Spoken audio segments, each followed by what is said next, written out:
एक छोटे से भारतीय गांव में एक दयालु खीरा रहता था।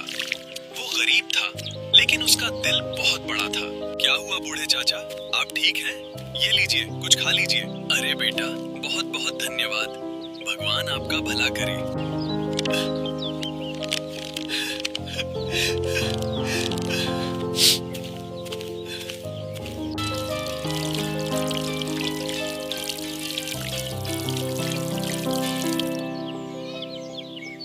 शाम तक खीरा थक कर अपने घर लौट आया।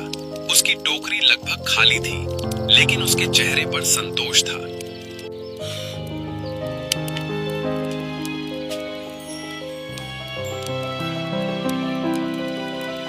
ये सच नहीं हो सकता।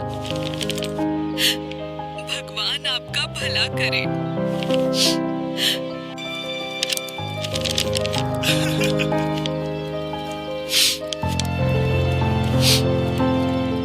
उसने अच्छे बीज, नए औजार और खाद खरीदी।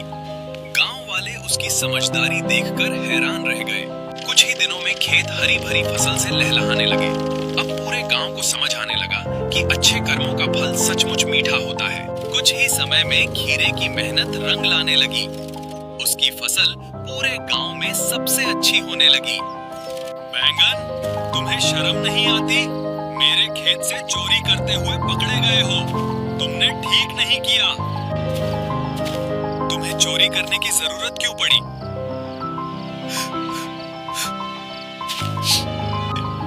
मेरे घर में कई दिनों से चूल्हा नहीं जला। मेरे परिवार के पास खाने को कुछ भी नहीं है। कोई बात नहीं बैंगन, ये बीज लो और मेहनत करो। शुक्रिया भाई, मैं वादा करता हूँ कि अब मैं बदल गया हूँ। देखो बैंगन, ऐसे बीज बोते हैं, मेहनत से ही सच्चा फल मिलता है। हाँ खीरे भाई, आज मैं ईमानदारी की कमाई का असली मतलब समझ गया हूँ। दिन बीतते गए और दोनों मिलकर खेत में जी जान से मेहनत करने लगे।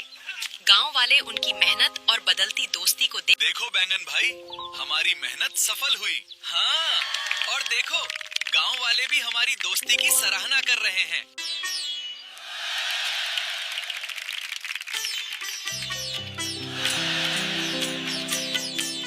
अच्छे कर्मों का फल हमेशा सबसे मीठा होता है।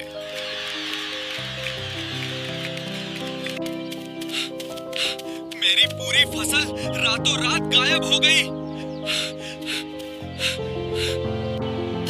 घबराओ मत, हम मिलकर सच का पता जरूर लगाएंगे। यहीं से हमें सच की पहली कड़ी मिलेगी। तीनों उन रहस्यमयी निशानों के पीछे पीछे चल पड़े। रास्ता उन्हें गांव से बाहर खेतों की ओर ले जा रहा था। खीरे को महसूस होने लगा कि सच अब ज्यादा दूर नहीं है। ये तो मेरी ही फसल है। खीरे ने सबको चुप रहने का इशारा किया। तभी रहस्यमयी गोभी पास आने लगी। अब सच सामने आने ही वाला था। रुको, अब सच छिप नहीं सकता। नहीं बनना चाहती थी, लेकिन मेरे छोटे बच्चों के पास कई दिनों से खाना नहीं था।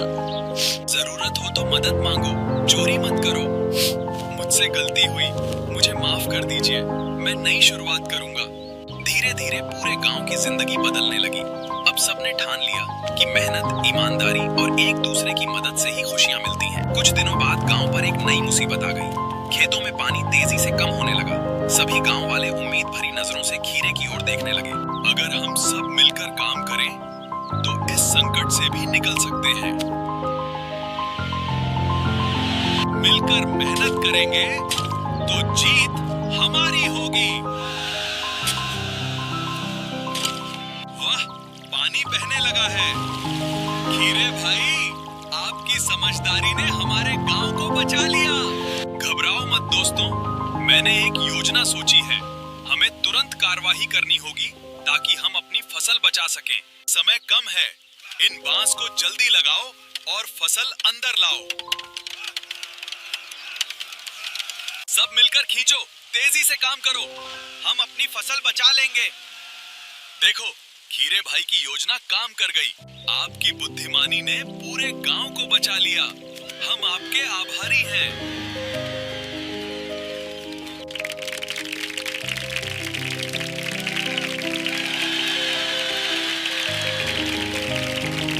जब हम मिलकर अच्छे कर्म करते हैं तो हर मुश्किल आसान हो जाती है। घबराने के बजाय हमें मिलकर समाधान खोजना चाहिए। चलो दोस्तों, अब हमें नई फसल की तैयारी करनी है। सब मिलकर अनाज इकट्ठा करेंगे और मेहनत से काम करेंगे। यही हमारी नई उम्मीद बनेगी।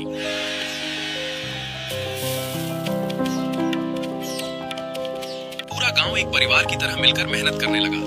हर किसी ने अपनी पूरी ताकत से खेत तैयार किया। खीरे को देखकर सभी के दिल में नया आत्मविश्वास जाग उठा। मेहनत का बीज हमेशा खुशियों की फसल बनकर लौटता है। देखो दोस्तों, हमारी मेहनत रंग लाई। कितनी शानदार फसल हुई है। फसल तैयार होते ही खीरे ने सबसे पहले जरूरतमंद परिवारों को अनाज और सब्जियां बांटी। ये सम्मान मेरा नहीं, पूरे गांव की एकता और मेहनत का है। हमारी मदद करें, सब सूख गया है। चिंता मत करो, हम भोजन बांट रहे हैं। आपका बहुत धन्यवाद।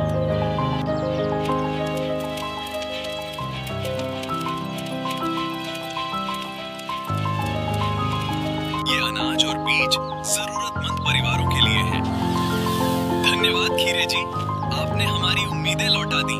खीरे ने सिर्फ मदद ही नहीं की, बल्कि सबको मेहनत और सही खेती का तरीका भी सिखाया। बैंगन और उसके साथी भी पूरे मन से कुछ ही महीनों में सूखे खेत फिर से लहलहाने लगे। पड़ोसी गांव के लोगों की मेहनत रंग लाई और हर घर में खुशियां। असली हीरो मैं नहीं, हमारी एकता और मेहनत है। संकट आने से पहले तैयारी करना ही सबसे बड़ी समझदारी है। जैसे ये पेड़ बढ़ेगा, वैसे ही हमारी एकता और अच्छाई भी बढ़ती रहेगी। कुछ साल बीत गए और वो छोटा सा पौधा एक विशाल बरगद बन गया। उसकी छांव में पूरा गांव मिलकर हंसी खुशी समय बिताने लगा। हर साल गांव में इस दिन को अच्छे कर्म उत्सव के रूप में मनाया जाने लगा। सभी ने दीप जलाकर एक दूसरे की मदद करने का संकल्प लिया। बरगद के पेड़ के नीचे सभी गांव वाले इकट्ठा हुए और उन्होंने वादा किया कि वे हमेशा एक दूसरे की मदद करेंगे। अच्छे कर्म कभी व्यर्थ नहीं जाते। वे एक दिन पूरी दुनिया को खुशियों से भर देते हैं। नेकी का हर छोटा कदम खुशियों की राह बना जाता है। जो दूसरों के काम आए, वही दुनिया में अमर कहलाता।